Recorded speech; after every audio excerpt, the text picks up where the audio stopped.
যে আমাদেরকে ডায়লগ মেরে কথা বলে গরু হত্যা বন্ধ করতে হবে, আমি আপনাকে লজিক দিয়ে বুঝিয়ে দিতে পারবো গরু হত্যা করা কোনো অপরাধ না। লজিকটা কি? আর যত বড় বড় খাটাল আছে ওই খাটালগুলোর গরুগুলো যাচ্ছে কোথায়? সব ওই ফ্যাক্টরিতে। বলতে চাইছিলাম আল কাবির, আল খায়ের, এই টাইপের যত রকম ফ্যাক্টরিগুলোর নাম আছে গরুর ফ্যাক্টরিগুলোর, প্রত্যেকটা গরুর ফ্যাক্টরিগুলোর মালিক হলো মুসলমানের বাচ্চা। সবগুলো তোমাদের মতন ওই মারওয়াড়িরা, অন্যান্য ধর্মের আরো সব আছেই আছে। রাস্তাঘাটে দেখতে পেয়েছি আমরা আমাদের মুসলমানদেরকে 2 কিলো গোস্ত নিয়ে যাওয়ার জন্য সন্দেহ করে তাকে মেরে ফেলে দিয়েছে। ঘটেনি? মুম্বাইয়ে ঘটেছে, রাজস্থানে ঘটেছে, উড়িষ্যাতে ঘটেছে, বিভিন্ন জায়গাতে শুধু গোশ নিয়ে যাচ্ছে। আমি আপনাকে বলতে চাইছিলাম উত্তরপ্রদেশের বুকে যে বড় বড় ফ্যাক্টরিগুলো আছে, গরুর গোশ বিদেশে পাঠানো হয়, বিক্রি করা হয়, ওই ফ্যাক্টরির চাঁদা, ওই ফ্যাক্টরির ট্যাক্স ওই সরকারের খাতায় যায়। যেই সরকার বলে গরুকে রক্ষা করতে হবে, কে বলে? যে আমাদেরকে ডায়লগ মেরে কথা বলে গরু হত্যা বন্ধ করতে হবে, আমি আপনাকে লজিক দিয়ে বুঝিয়ে দিতে পারবো গরু হত্যা করা কোনো অপরাধ না। লজিকটা কি? আচ্ছা, দুর্গা যে প্রতিমা আছে, দুর্গা প্রতিমা, খেয়াল করে শুনবেন, এটা বাঙালিরা খুব ভালো করে জানে।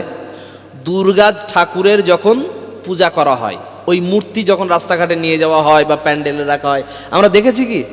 কথা বলেন, দেখেছেন তো? ওই দুর্গা দেবী যে এইভাবে তীর নিয়ে দাঁড়িয়ে থাকে, ওর তলায় কোনো বাহন থাকে? কথা বলেন, কিছু থাকে, কিছু একটা আছে। মনে করেন তো কি পশু থাকে? কি থাকে? সিংহ। সিংহ থাকে। কি থাকে? সিংহ। গুগলে সার্চ করে দেখেন, দুর্গা দেবী বলে সার্চ করবেন, দেখবেন ওর নিচে কি পশু আছে। আচ্ছা, সিংহ যদি থাকে তাহলে সিংহ দুর্গা দেবীর একটা কি বাহন না? বাহন তো। এটাই যদি হয়ে থাকে আপনাদেরই দেবী, তো তাকে বাহন হিসাবে মেনেছে। তাকে যদি সংরক্ষণ করার বাহন যদি সিংহ হয়ে থাকে, সিংহর খিদে লাগে না? লাগে তো? সিংহ খায় কি? সিংহ খায় কি? সিংহ খায় তো, ওর জাতীয় খাদ্য হলো গরু খাওয়া, জঙ্গলে গরু খায়। তো সিংহগুলোকে যদি মুসলমানরা গরু খাওয়ার কারণে মুসলমানদেরকে মেরে ফেলে দাও, সিংহ কি অপরাধ করেছে? ভাই মুসলমানরাই তো সবাই অপরাধী, তো সিংহ কি? সিংহ অপরাধী, তো তারেও মারো ভাই, মারবা? জেলখানায় ভরে দেবে কে? এদেশের আইন বলছে জেলখানায় যাও। আমি আপনারে বোঝাতে চাইছিলাম, এদেশের সব থেকে এই পশ্চিম বাংলার বুকের জাতীয় পশুর নাম কি? বাঘ, রয়্যাল বেঙ্গল টাইগার। তো এই টাইগারের আসল খাদ্য কি? গরু খাওয়া। জঙ্গলে কি খায়? ছাগল খায়, শিয়াল খায়, ইত্যাদি ইত্যাদি, কিন্তু গরুও খায়। তো বাঘকে মারেন, মারতে পারবেন? পারবেন না। আমি আপনাকে বুঝিয়ে এ কথাই লজিক দিয়ে, যুক্তি দিয়ে বোঝাতে চাইছি, যদি আপনার মনেই হয় মুসলমানরা গরু খাওয়ার জন্য অপরাধী, তাহলে এদেরকে মারতেই হবে। একজন নেতা তো বলেই দিয়েছে, আমাদের গোমাতাকে যেই ছুরি দিয়ে হত্যা করে ঠিক একই রকম কায়দায় মুসলমানদেরকে ওইভাবেই হত্যা করো। বলেনি? বলেছে। দলিল আছে, প্রত্যেকটার প্রুফ আছে, ভিডিও আছে, রেকর্ড আছে। আমি অপপ্রচার করতে আসিনি, এ কথা শিক্ষা দিতে এসেছি। যদি মনে হয় গো হত্যা অপরাধ, এটা একটা মহাপাপ, তাহলে পাপ সবার আগে পশুও করে, মানুষ আগে করেনি। আচ্ছা ঠিক আছে, বাঘ গরু খায়, সিংহ গরু খায়, এটা অপরাধ। ওটা কি? ওরা অবলা প্রাণী, ওরা বোঝে না তাই খায়, মেনে নিলাম। মুসলমানরা খায়, এটা অপরাধ, এটাও মেনে নিলাম। ভাই যেই লোকটা বলছিল খুব বেশি বাড়াবাড়ি করে, যেই লোকটা মোল্লাদের চ্যাংদোলা করে ফেলে দেবো, এই করে দেবো, সেই করে দেবো, উড়িয়ে দেবো, ফাটিয়ে দেবো, সেই লোকটা তো ওই মেদিনীপুরের বুকে শাহজাহান সাহেবের বাড়িতে 3 বাটি গোস্ত খেয়েছে। এটা কে বলেছে? ওই তোদের লোকই ভাই প্রমাণ দিয়েছে, আমরা বলিনি। এটা বলতে চাইছিলাম তোমরাই খাও, ওটা আমরা প্রথমে খাই না। এটা খেতে বড্ড মজা লাগে তাই খাই, নাহলে ভাই আমরা খাই না। আমাদের কাছে আরো অপশন আছে, উট খেতে পারি আমরা, দুম্বা খেতে পারি আমরা, ছাগল খেতে পারি আমরা, মুরগি খেতে পারি আমরা, আরো ইত্যাদি ইত্যাদি খাবার আছে আমাদের কাছে, অপশান আছে। গরু না খেলে আমাদের যায় আসে ভাই? আমরা মরে যাব গরু না খেলে? মহিষ খেতে পারবো, আরো অনেক খাদ্য আছে, ভেড়া খেতে পারবো, অনেক গোস্ত মাংস অনেক কিছু আছে। বলতে চাইছিলাম আমরা খাওয়ার পাগল না, আমরা রোজা রাখনেওয়ালা মানুষ, আমরা নবীর আদর্শের মানুষ, আমরা না খেয়ে থাকতে পারি। তাই আমাদেরকে খাওয়া নিয়ে খোঁটা দিও না, আমাদেরকে মেরো না ভাই। এদেশের স্বাধীনতার জন্য, এদেশকে রক্ষা করার জন্য, এদেশকে সংরক্ষণ করার জন্য যারা প্রথমে জেহাদের ফতোয়া দিয়েছিল, সেই জেহাদ এই দেশের জন্য কি হয়েছিল? আশীর্বাদ হয়েছিল। মুসলমানরা এদেশের বুকে 61 প্লাস প্রায় 62,000 মুসলমান, ডেটাতে প্রমাণিত আছে, এটা প্রমাণ আছে, কমপক্ষে 62,000 মুসলমান এদেশের জন্য জীবন দিয়েছে। আর গুনতির বাইরে আরো অগণিত আছে, অনেক আছে, যেগুলোর প্রুফ নাই ওগুলো আরো অনেক আছে। কিন্তু যেটার প্রুফ আছে সেটা কোথায় লেখা আছে? India Gate. কত? 62,000 মুসলমান জীবন দিয়েছে, একটা দুইটা। এতেও তোমাদের মন ভরেনি ভাই? মুসলমানদের মারা হয়েছে, তখন ইংরেজরা মেরেছিল, এখন তোমরাও মারবা ভাই? বলছো তোমরা, তোমাদের জন্য তো ভাগ করে দেওয়া হয়েছে, তোমরা পাকিস্তানে যাও, বাংলাদেশে যাও।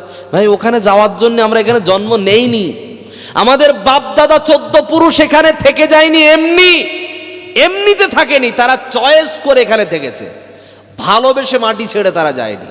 এখানে জন্মেছি, এখানেই মরবো, এটাকে তারা ভালোবেসে থেকেছে। তাই তো এটা, এই কবিতাকে আমরাও ভালোভাবে মেনে নিয়েছি। সকল দেশের রানী সেজে আমার জন্মভূমি, এই জন্মভূমিকে আমরা বড্ড বেশি ভালোবাসি। বলতে চাইছিলাম আল্লাহ পাক রব্বুল আলামিন আমাদের এদেশের ভিতরে জন্ম দিয়েছে যেহেতু, অতএব এই বিভিন্ন রকম বিড়ম্বনা, বিভিন্ন রকম ষড়যন্ত্রের মধ্যেও এদেশকে সংরক্ষণ করে এদেশের ভালো নাগরিক হয়ে এদেশের মানুষের চোখে আঙুলে আঙুল দেখিয়ে তাদেরকে শিখিয়ে দিতে হবে যে আমরা ভালো নাগরিক। এজন্যই বলতে চাইছি, যে কথা বলতে চাইছিলাম, যদি এই গরু কাটা যদি অপরাধ হয়ে থাকে, আমরা মুসলমানরা তো অল্পই গরু কাটি, রাস্তাঘাটে যে সমস্ত গরুগুলো চলে বেড়ায়, যে গরুগুলো রাস্তাঘাটে ঘুরে বেড়ায়, খুব নাদুস নুদুস গরু, যেই গরুটা 1 বছর আগে দেখা যাচ্ছিল, আগামী 1 বছর পর ওই গরু আর পাওয়া যায় না। মুসলমানরা কোনো বেওয়ারিশ গরুকে নিয়ে হঠাৎ করে জবাই করে খায় না, কেউ, কোনো মুসলমান খায় না। রাস্তার গরু ধরে ধরে কোনোদিন জবাই করে খায় না, মুসলমানরা ওই গরু খায় না। তো গরুটা গেল কোথায়? ওই গরুগুলো যায় কোথায়? ওই যে ফ্যাক্টরিগুলোতে। আর যত বড় বড় খাটাল আছে, ওই খাটালগুলোর গরুগুলো যাচ্ছে কোথায়? সব ওই ফ্যাক্টরিতে। বলতে চাইছিলাম আল কাবির, আল খায়ের, এই টাইপের যত রকম ফ্যাক্টরিগুলোর নাম আছে, গরুর ফ্যাক্টরিগুলোর, প্রত্যেকটা গরুর ফ্যাক্টরিগুলোর মালিক হলো মুসলমানের বাচ্চা। সবগুলো তোমাদের মতন ওই মারওয়াড়িরা, অন্যান্য ধর্মের আরো সব আছেই আছে, প্রুফ আছে। তাই বলতে চাইছিলাম ওদের সঙ্গে এই গরুর গোস্তর বিষয়ে যদি কোনো বিষয় এসেও যায়, তারপরও তর্কে জড়ানো যাবে না, হেরে পথ বেয়ে বাড়ি চলে আসতে হবে ভাই। কারণ আমার বিপদ আছে, বুঝতে পারছি বিপদ চলছে, এখন চলে আসতে হবে। এরপর আল্লাহ পাক 3 নম্বরে বললেন, والذين يبيتون لربهم سجدا وقياما। আল্লাহ পাক রব্বুল আলামিন তিনি বললেন, রাতের আধারে রাত জাগরণ করে আল্লাহর সন্তুষ্টির জন্য, আল্লাহর জন্য কান্নাকাটি করা লাগবে, আল্লাহর সন্তুষ্টির জন্য রাত জাগরণ করে ইবাদত করা লাগবে। আমাদের সমাজের বুকে মুসলমানের সন্তান হওয়ার পরেও রাত তো জাগরণ করে, রাত জাগরণ করে তারা ইবাদত করা দূরে থাক, রাতের আধারে কাতার ভিতরে মোবাইল নিয়ে তারা কি যেন চ্যাটিং ফুটিং করে। কেউ তো কথাবার্তা বলে, আবার বলে যে আমার প্রেমিকা আমারে সুন্নতি কায়দায় আমার সাথে প্রেম করে। কি কায়দায়? সুন্নতি কায়দায়। সুন্নতি কায়দা মানে ওরে নাকি ফজরের সময়ে ফজরের নামাজের জন্য ডেকে দেয়, তাহাজ্জুদের সময়ে নাকি ডেকে দেয়, সাহারি খাওয়ার জন্য নাকি ডেকে দেয়, ওর স্ত্রী হবে যে তারে নাকি সুন্দর করে সে পর্দা করে, আবার এ নাকি 5 ওয়াক্ত নামাজ পড়ে, সব রকম যেন সুন্নতি কায়দায় চলছে, পুরো দিনের তরবিয়াতি লাইনে চলছে। আমি আপনাকে বলছিলাম এটাকে যদি আপনি বলেন, একটা ভাষা আছে শয়তানের নুরানি ধোঁকা, শয়তানের নুরানি ধোঁকা, দেখতে খুব ভালো লাগবে কিন্তু ভিতরে, ওপরে দেখতে ফিটফাট, ভিতরে সদরঘাট, ভিতরে কিচ্ছু নাই, নেকির ন্যূনতম কিছুই থাকবে না, সব নেকি ধুয়ে সাফ হয়ে যাবে। পুরো সকাল শুরু হয়েছে জেনা দিয়ে, ঘুমাতে যাবে জেনা দিয়ে। অতএব এই কানের জেনা, চোখের জেনা, জিভের জেনা, নাকের জেনা, হাতের জেনা, চোখের জেনা, যত জেনা ওর প্রতিটা সেকেন্ডে সেকেন্ড ওই প্রেমিকার কথা ওর মাথায় আছে, ওর মগজ পরিপূর্ণ জেনাই ভরপুর হয়ে গেছে। বলতে চাইছিলাম এই সন্তান কোনোদিন ভালো নয়, এ হলো সম্পূর্ণভাবে আল্লাহর ইবাদতে নাই। এ রাত জাগরণ করেছে ঠিকই, রাত্রে তাহাজ্জুদও পড়েছে ঠিকই, রাত্রে কোরআনও পড়েছে ঠিকই, কিন্তু পরিপূর্ণ কি হয়েছে? গুনাহও চলতে থেকেছে।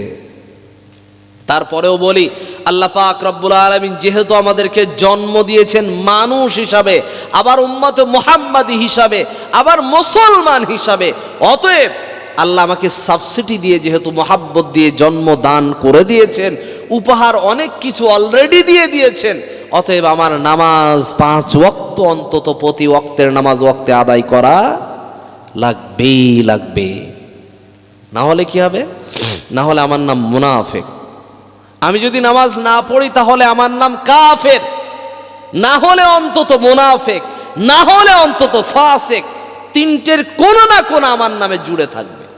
আমি যদি কি না পড়ি, নামাজ না পড়ি, আমি আপনাকে বলিনি আপনি কাফের বলে আপনি জাহান্নামী, আমি আপনাকে বলিনি, এটা বিশ্বনবীর কথা। আমি যদি নামাজ ইচ্ছাকৃত যদি বাদ দিতেই থাকি তাহলে কি হবে? আল্লাহ রসুল সাল্লাল্লাহু আলাইহি ওয়াসাল্লাম ওই ব্যক্তির জন্য ঘোষণা করলেন ওই ব্যক্তি জাহান্নামে যাবে নামাজ কামাই করার জন্য, নামাজ বাদ দেওয়ার জন্য। তবে হ্যাঁ, এই জায়গা থেকে আল্লাহ হয়তো আপনাকে মাফ করতে পারে। উপায়টা কি? তওবা করা লাগবে। আল্লাহ আমাদের সকলকে এরকম একজন বান্দা হওয়ার যেন তৌফিক দেন যে আল্লাহর ইবাদত যেন পরিপূর্ণ রূপে অন্তত 5 ওয়াক্ত নামাজ যেন ওয়াক্তের নামাজ ওয়াক্তে পড়ি, এটা যেন বাদ না দেয়। বলি ইনশাআল্লাহ। নামাজটা কেমন চলবে? আমরা নামাজকে সাজিয়েছি বিশাল বিশাল অঙ্ক দিয়ে। অঙ্ক এত করার দরকার নেই, অন্তত কমপক্ষে ফজরের 2 রাকাত ফরজ এইটা আদায় করেন, না হলে গোনা হবে। এইটা আমি সুন্নতের কথা বাদ দিতে বলিনি, সুন্নতের অনেক ফজিলত, সুন্নত অবশ্যই পড়া লাগবে, কিন্তু অবশ্যই অবশ্যই যে মোটে নামাজ না পড়ে তার জন্য অন্তত সূত্র অন্তত শুরু করুক, অন্তত 2 দিয়ে শুরু করেন। ফজর অন্তত 2 পড়েন, জোহর অন্তত 4 পড়েন, আসর অন্তত 4 পড়েন, মাগরিব অন্তত 3 পড়েন, এশা অন্তত 4 পড়েন। এটা পড়ে নিলে আপনি গোনামুক্ত হয়ে গেলেন, গোনা আপনার নামে হবে না। আপনি যে নামাজ পড়েননি আপনার নামে কাফের ট্যাগ, আপনার নামে মুনাফিক ট্যাগ আপনার নামে লাগবে না। এজন্যই বলতে চাইছি আমরা মুনাফিক থেকে ফিরে আসি। কারণ ইচ্ছা মতো নামাজ পড়া, মন চাহি মতো নামাজ পড়া, আমার যখন সুযোগ হবে, আমার যখন সুবিধা হবে, আমার যখন মনে হবে তখন নামাজ পড়া, এই নামাজি সম্পর্কে আল্লাহ কি বললেন? আল্লাহ পাক রব্বুল আলামিন তিনি বললেন, ফাওয়াইলুল লিল মুসাল্লিন আল্লাযীনা হুম আন সালাতিহিম সাহুন আল্লাযীনা হুম ইউরাউন। আল্লাহ পাক রব্বুল আলামিন তিনি বললেন, ওই সমস্ত নামাজীদের জন্য ওয়াইল নামক জাহান্নাম বা বিপদ, জাহান্নামের শাস্তি তাদের জন্য অপেক্ষা করছে। ওরা কারা?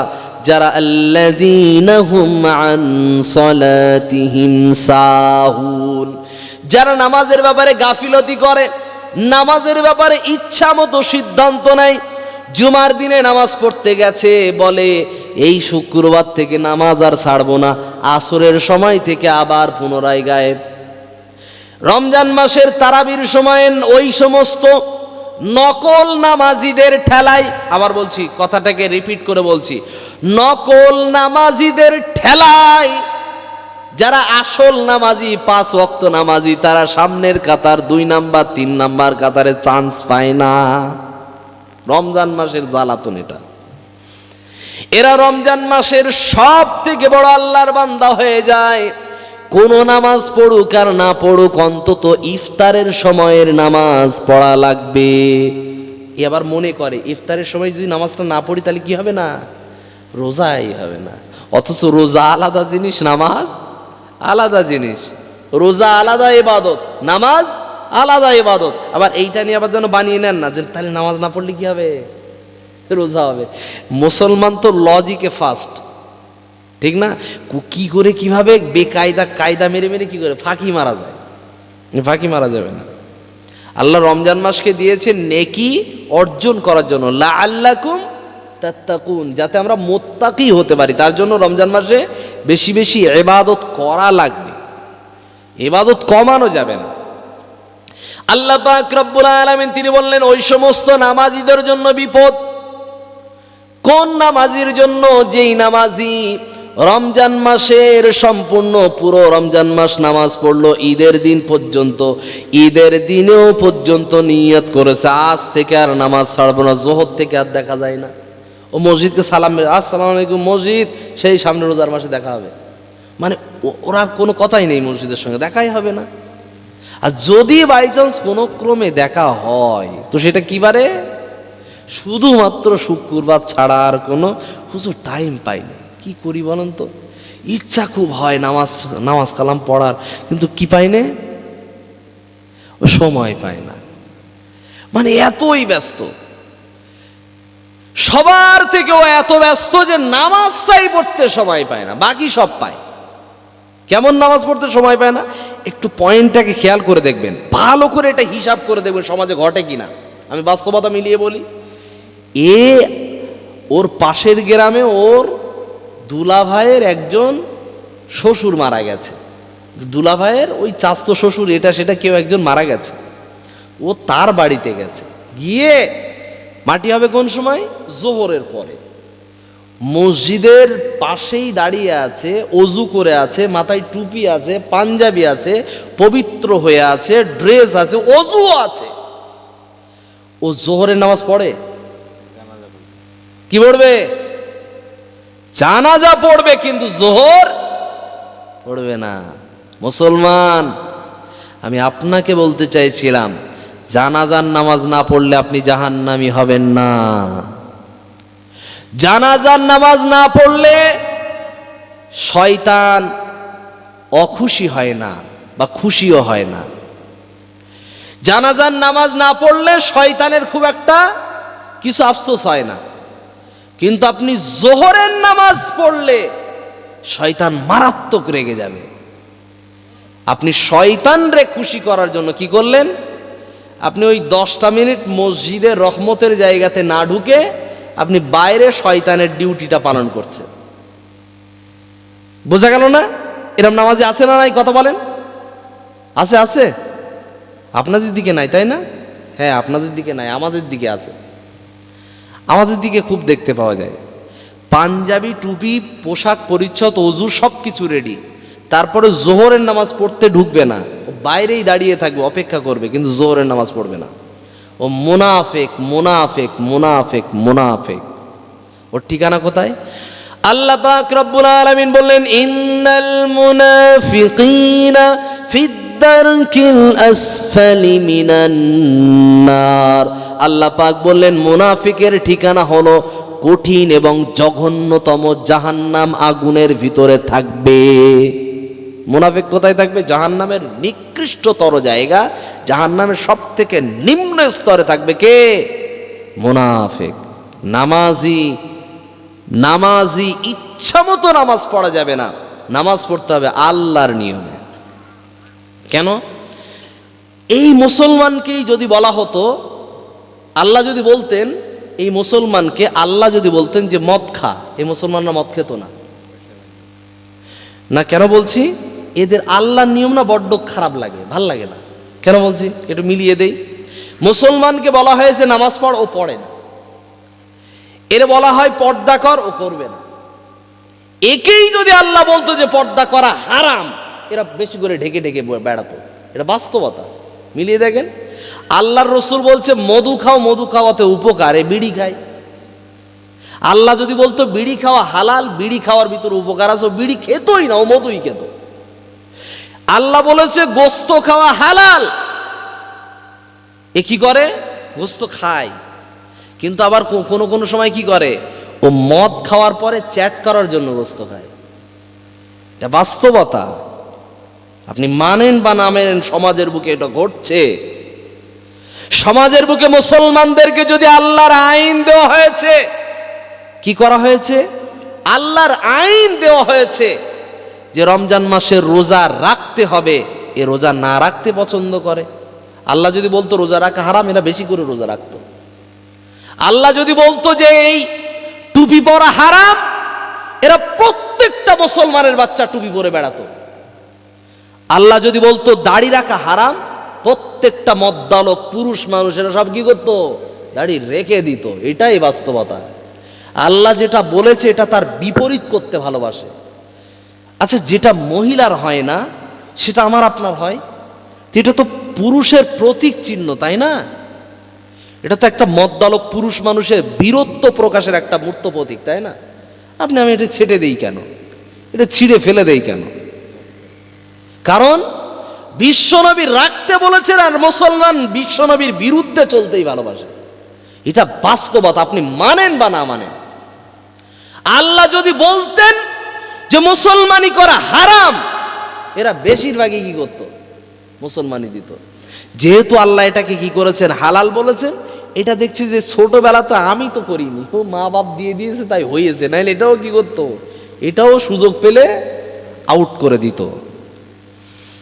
আমি আপনাকে বোঝাতে চাইছিলাম আল্লাহ পাক রব্বুল আলামিনের সন্তুষ্টির জন্যই নামাজ পড়া লাগে। যেমন আল্লাহ পাক রব্বুল আলামিনের বিধানগুলো যেমন ভাবে আপনি আমি মেনে নিয়েছি। কি মেনে নিয়েছি? এখন কোন মুসলমানকে যদি বলা হয় ভাই শুকর খাবেন, আপনি না, ও খাওয়া হারাম না, আপনি খাওয়া হারাম তার জন্য খাননি। আপনি যে খাওয়া বন্ধ রেখেছেন, কি জন্য বন্ধ রেখেছেন জানেন? শুকর খেতে রুচ হয় না তাই খান না। আপনার আর আমার বাবা মা যদি শুকর খেত, আমি আপনি খেতাম। আল্লাহ হারাম করেছে তো কি হয়েছে? করুক, তাই কি হয়েছে? বিষয়টা এটা বলতে চাইছি, মুসলমানদের বাস্তবতা এমন হয়ে গেছে, এরা শুধু ওই কাটা আর কি আর ওই গোস্ত খাওয়াতেই মুসলমান, আর বাকি কিছুতেই নাই। কাজে কর্মে যদি মুসলমান না হই, আমি আপনারে বলতে চাইছিলাম আল্লাহর সন্তুষ্টির জন্য নামাজ পড়া লাগবে, কাউকে দেখানোর জন্য না। সমাজের মানুষ আমাকে দেখে বলবে ভালো, তার জন্য আমি ভালো না। আল্লাহ যেটা ভালো বলবে সেটাই আমি ভালো। আল্লাহ পাক রব্বুল আলামিন বললেন আল্লাযীনা হুম ইউরাউন, ওই সমস্ত নামাজীদের জন্য ওয়াইল অপেক্ষা করছে, জাহান্নাম অপেক্ষমান আছে, যারা মানুষকে দেখানোর জন্য নামাজ পড়ে। লোক দেখানো নামাজি হলে মাঝে মধ্যে আবার বিপদেও পড়তে হয়। বিআই সাহেব বাড়িতে এসেছে, ও কি করেছে? স্ত্রীর কাছে গিয়ে বলছে আমি তো নামাজ কালাম তো পড়ি নে জীবনে। এখন বিআই সাহেব তো হাজি সাহেব মানুষ, এখন আমার কি করা লাগবে? নামাজ পড়া লাগবে। বিআই সাহেব যখন নামাজ পড়তে যাচ্ছে মাগরিবের সময়, ও তখন স্ত্রীর কাছ থেকে টুপি নিয়ে বলছে নামাজ কি করে পড়ি বলতো? বলছে সবাই যেরাম চালাবে তুমি ওইভাবে চালিয়ে দেবে। বউ শিখিয়ে দিয়েছে শর্টকাটে, টাইম তো কম, কি আর বলবে, নতুন করে তো কিছু শেখানোর টাইম নেই। তো ও কি করেছে? বের হয়েছে, বিআই সাহেবের সঙ্গে বের হয়েছে। বিআই সাহেব অজু করেছে তড়িঘড়ি, ও দেখে দেখে জেরক্স মেরে দিয়েছে। মসজিদে নামাজ পড়তে ঢুকেছে, ঢুকে কোনো রকম ভাবে দাঁড়িয়ে গেছে। মাথায় কি দিতে মনে নেই, টুপিটা দিতে ভুলে গেছে। ও টুপি পড়তে যখন ভুলে গেছে, পাশে একজন এসছে, এসে ও দেখে যে এর মাথায় টুপি নেই। ও জানে যে টুপি মাথায় না দিলে কি হয় না, নামাজ হয় না। কিছু মুসল্লি এরকম আছে, টুপি মাথায় না দিলে নামাজ হয় না। এর আবার ঠাট্টাও করে, এই তুই মাথায় টুপি দিস। ভাই কি হয়েছে, কি সমস্যা কি? টুপি তো নামাজের ইবাদতের শর্ত না, টুপিটা সৌন্দর্য। টুপিটা কি? সৌন্দর্য। এবং এটা সাহাবায়ে কেরামের ভিতরে কি এই আমলটা ছিল, তা আপনি সুন্নত মনে করতে পারেন অথবা নাও যদি মনে করেন, বিষয়টা এটা না। টুপি না দিলে নামাজও হয়ে যাবে। এখন বিষয় এটা, পাশে একজন নামাজি এসে দাঁড়িয়েছে, দেখলো ওর মাথায় টুপি নেই। ও কি করেছে, নামাজে দাঁড়িয়ে গেছে। দাঁড়িয়ে তো আর কথা বলা যাবে না, তাই না? ওই ইশারা ভেবেছে যে ইশারাটা অন্তত করা যাবে না, গুতো মেরে বলেছে তোর মাথায় টুপি নেই, মানে এটা বুঝিয়েছে। এত জোরে গুতো মেরেছে, ও খুব লেগেছে। ও দেখলো, তাহলে ও সেই কথা মনে পড়েছে, পেছনের কথা। কি মনে পড়েছে? বাড়িতে কি শিখে এসেছিল, সবাই যা করবে তুমিও তাই চালিয়ে দেবে। ওর পাশে আছে ওই লোকটা, টুপির সতর্কবান। এ পাশে কে? বিআই সাহেব। কারে মারবে এবারে? ওখান থেকে গুতো খেয়ে দেখলো, হ্যাঁ এটাই তো নামাজের নিয়ম। দিয়েছে জোরে একটা গুতো, বিআই সাহেব গেছে, পড়ে গেছে। বিআই সাহেব কোন রকমে নামাজটা কি করলে, এটা কেন, এটা নামাজের নিয়ম না? বলছে তোর নামাজের নিয়ম এদিকে আয়, তুই নামাজ পড়িস? না বিআই মশাই, নামাজ কালাম পড়া হয় না, এই এখন এসেছি। বলতে চাইছিলাম, এ কারে দেখানোর জন্য নামাজ পড়তে এসেছে? বিআইকে। সম্মান বেড়েছে না কমেছে? বলতে চাইছিলাম, আল্লাহর সন্তুষ্টির জন্য নামাজ পড়লে সম্মান বাড়াবে কে? আল্লাহ। আল্লাহ পাক রব্বুল আলামিন তিনি বললেন, ওয়াল্লাযীনা ইয়াবিতুনা লিরাব্বিহিম সুজদান ওয়া কিয়ামা। আল্লাহ পাক তিনি বললেন, রাতের আধারে যারা নামাজের জন্য দাঁড়ায়, আল্লাহর সন্তুষ্টির জন্য যারা নামাজে দাঁড়ায়, এবং আল্লাহর জন্য, আল্লাহর সন্তুষ্টির জন্য যারা সিজদায় অবনত হয়, আল্লাহ পাক রব্বুল আলামিন ওদের জন্য বললেন, এরা হলো আল্লাহর আনুগত্যের জন্য, আল্লাহর জন্য দাঁড়ায়। বিশ্বনবী সাল্লাল্লাহু আলাইহি ওয়াসাল্লামের পিছনের গুনাহ মাফ, বিশ্বনবীর সামনের ভবিষ্যতের গুনাহ মাফ। আল্লাহ বিশ্বনবীকে জান্নাতি বানিয়ে দিয়েছেন। তারপরেও বিশ্বনবী রাতের আধারে, তিনি রাতে উঠে তিনি কান্না শুরু করতেন। বিশ্বনবী কাঁদতেন কেন? বিশ্বনবী নিজের জন্য কাঁদতেন না। বিশ্বনবী যেমন পৃথিবীতে নিজের জন্য কাঁদতেন না, শুধুমাত্র বলতেন, ইয়া উম্মতি, আমার উম্মতের কি হবে। বিশ্বনবী মরণের সময় মালাকুল মাউতকেও জিজ্ঞাসা করেছিল, মরণের যন্ত্রণা এত বেশি কেন? মালাকুল মাউত যখন বলল, ইয়া রাসূলুল্লাহ, পৃথিবীতে আজ পর্যন্ত যত মানুষের জীবন আমি জান কবজ করেছি, সব থেকে সহজ জান কবজ আপনার। বিশ্বনবী তখন, ঠিক আছে, বিশ্বনবী সাল্লাল্লাহু আলাইহি ওয়াসাল্লাম তিনি সে সময়ে আল্লাহ পাক রব্বুল আলামিনের কাছে সাথে সাথে তিনি এই প্রার্থনাই করেছিলেন, আল্লাহ, আমার মৃত্যুর যন্ত্রণা যদি এত কঠিন হয়, আমার উম্মতের মৃত্যু কত কষ্ট হতে পারে। গুনাহগার উম্মত, ওরা কত গুনাহ করবে। মরণের পরেও যেই দিন সমস্ত মানুষগুলো বলতে থাকবে, ইয়া নাফসি ইয়া নাফসি, নবী আদম থেকে শুরু করে যত দামি দামি নবী আছে সবাই এক কথাই বলতে থাকবে, ইয়া নাফসি ইয়া নাফসি। বড় বড় আল্লাহওয়ালা বান্দারা, আল্লাহর ওলিরা, সমস্ত পীর ওলি পয়গম্বর সহ সকলে ইয়া নাফসি শব্দটা বলতে থাকবে। একটাই মাত্র মানুষ থাকবে সেদিনে, একটা কথা বলতে থাকবে, ইয়া উম্মতি। ওই মানুষটার নাম কি? ওই পাগল প্রায় উম্মতের জন্য পাগল প্রায় বান্দা, আল্লাহর বান্দা, আল্লাহর নবী, বিশ্ব নবী মুহাম্মাদুর রাসূলুল্লাহ সাল্লাল্লাহু আলাইহি ওয়াসাল্লাম।